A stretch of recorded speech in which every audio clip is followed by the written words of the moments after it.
जरा सोचो तुम इतने खूबसूरत हो जाओ कि घर से बाहर निकलते ही लड़कियों का जमावड़ा लग जाए और तुम्हारी खूबसूरती को संभाल पाना उनके बस की बात ही ना हो। कुछ ऐसा ही होता है हमारी आज की कहानी में। कहानी की शुरुआत होती है मार्स परिवार से, जो पिछली कई पीढ़ियों से सबसे सुंदर इंसानों में से थे। लोग उनकी खूबसूरती की वजह से उन्हें बेहद पसंद करते थे और यही उनके पैसे कमाने का तरीका था। उनका सबसे बड़ा बेटा ओकिस एक टिकटॉक स्टार है। उसके दिलकश चेहरे की वजह से उसके करोड़ों फॉलोअर्स थे। इसके अलावा वो आम लड़कों की लड़कियों से सेटिंग करवाने में भी मदद करता था। उसका बाप पार्कर भी अपने समय में हद से ज्यादा खूबसूरत था, जो आए दिन लड़कियों का दिल तोड़ता था। उसने 1200 से ज्यादा लड़कियों को डेट किया था और आखिरकार उसे अपने बच्चों की माँ मिल गई। उसकी माँ भी काफी खूबसूरत थी, लेकिन थोड़ा आदमियों की तरह। अबे इसकी तो मूछें भी हैं। उनका छोटा बेटा कुलीन घर में सबसे ज्यादा सुंदर है। पूरे परिवार को अपनी खूबसूरती पर नाज था, लेकिन कुलीन चाहता था कि वो एक आम जिंदगी गुजारे। वो अक्सर सोचता था कि अगर वो थोड़ा कम सुंदर होता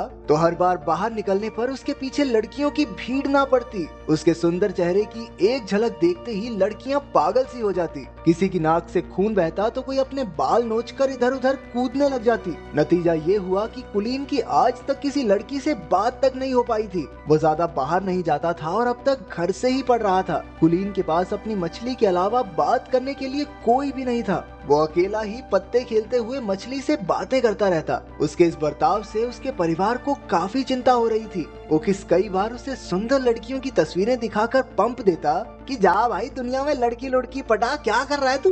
लेकिन कुलीन कहने लगा कि उसे एक ऐसी लड़की चाहिए जिसे उसकी सुंदरता से फर्क ही न पड़ता हो। वो चाहता था कि लड़कियां उसके दिल के लिए उसे पसंद करें। जब कोई तरकीब काम नहीं आई तो परिवार वालों ने एक नया तरीका सोचा। उन्होंने गरीब होने का नाटक करने का प्लान बनाया ताकि वो कुलीन को स्कूल जाने पर मजबूर कर सकें। एक रात जब कुलीन पानी पीने उठा तो उसने अपने माँ बाप को बात करते सुना कि अब से वो लोग नाश्ते में सिर्फ अंडे खाया करेंगे ताकि कुलीन को घर से पढ़ाने के पैसे जमा हो सके। ये सुनकर उसे काफी पछतावा हुआ और अगली सुबह उसने स्कूल जाकर पढ़ने का फैसला किया। ये सुनकर पूरा परिवार खुशी से नाचने लगा, लेकिन फिर कुलीन ने कहा कि मैं तो सिर्फ लड़कों के स्कूल में जाऊंगा। बाकी सबका मूड थोड़ा खराब हुआ, लेकिन फिर भी वो मान गए कि कम से कम घर से बाहर तो निकलेगा ये। स्कूल के पहले दिन ओकिस उसे बाइक पर छोड़ने गया, लेकिन बाइक से उतरकर भी कुलीन हेलमेट पहनकर ही चला गया। उसने पूरा दिन हेलमेट पहनने की सोची ताकि किसी का ध्यान उसकी खूबसूरती पर ना जाए, लेकिन हुआ एकदम उल्टा, क्योंकि हेलमेट की वजह से सारे बच्चे उसे ही देखने लगे।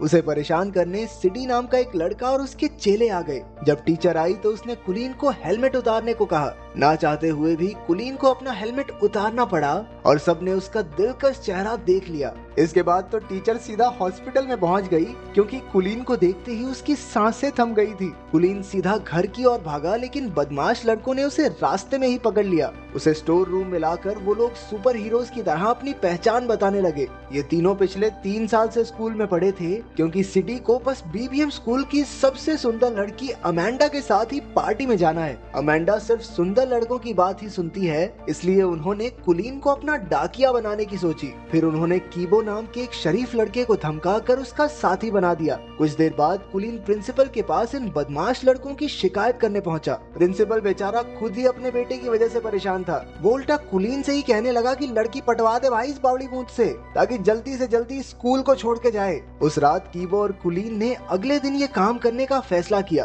कीबो के रूप में एक अच्छा दोस्त पाकर कुलीन को काफी खुशी हुई। अगली सुबह वो दोनों बीबीएम स्कूल पहुंचे, जहां उन्हें देखते ही लड़कियां चिल्लाने लगी, ये हेलमेट वाले लड़के को बाहर निकालो, पता नहीं कितना बुरा दिखता होगा। सभी लड़कियों ने मिलकर कुलीन को हेलमेट उतारने पर मजबूर कर दिया। जैसे ही उसने हेलमेट उतारा, पूरे स्कूल में तहलका मच गया। कुछ घंटों बाद तो टीवी पर खबर आ रही थी कि कुलीन की वजह से लड़कियां पागल हो रही हैं। किसी की नाक से खून बह रहा था तो कोई इधर उधर उल्टी फुल्टी हो रही थी। स्कूल की सबसे खूबसूरत लड़की अमेंडा को भी उसे न्यूज पर देखते ही उससे प्यार हो गया। उसने ठान लिया कि कुलीन को अपना बनाकर ही रहेगी। जब खबर चारों ओर फैल गई तो हजारों की तादाद में लड़कियां कुलीन के घर के बाहर इकट्ठा होने लगी। उसके परिवार वालों ने घर में एंट्री के लिए टिकट बेचकर पैसा कमाना शुरू कर दिया। जब कुलीन ने छिपकर ये सब देखा तो उसे समझ आया कि उसके परिवार ने ही उसका इस्तेमाल किया है। जब उन्होंने उसे कॉल करके घर पर वापस बुलाया तो कुलीन ने लौटने से साफ इनकार कर दिया। और तो और इतनी सारी लड़कियों की वजह से अपनी मछली की बुरी हालत देखकर उसका दिल और टूट गया। अब वो एक बिल्डिंग की छत पर उसे ढूंढ रही लड़कियों से छुपता फिर रहा था। अचानक एक लड़की ने पीछे से आकर कहा, छलांग वलांग मारने का तो प्लान नहीं है ना तुम्हारा? कुलीन